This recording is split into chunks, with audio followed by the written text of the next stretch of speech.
horrible crime, because innocent creatures that have the right to live are being tested on for perfumes, creams, makeup, medicines, injections, pesticides, household products, cigarettes, industrial chemicals, Botox, drugs, and even some tattoos. They test on primates, dogs, cats, rats, fish, mice, frogs, insects, and many, many more. Scientists show that almost 99% of all animals in captivity are abused at least once in their lifetime. Don't you think animals have the right to live? If you don't, just think about it. We are animals too. People say animals don't experience pain, but everything with the brain experiences pain. Animal testing started with a man named Galen in the 17th century.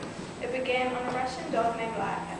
They sent her to space to see if humans could survive in space with the right tools.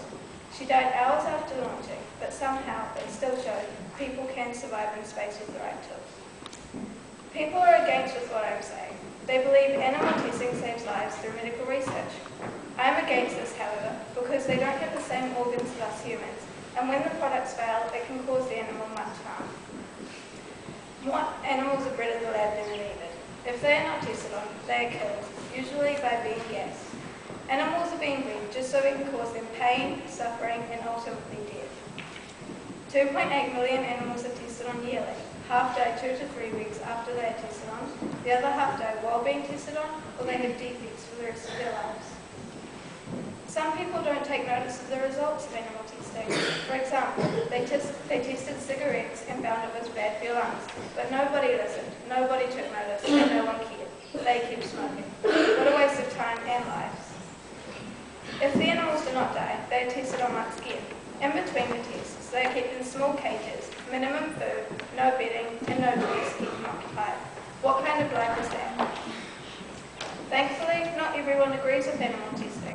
Some companies that don't agree with animal testing are Avon, Mark & Spencer's, Welder, Revlon, Victoria's Secret, and NADS.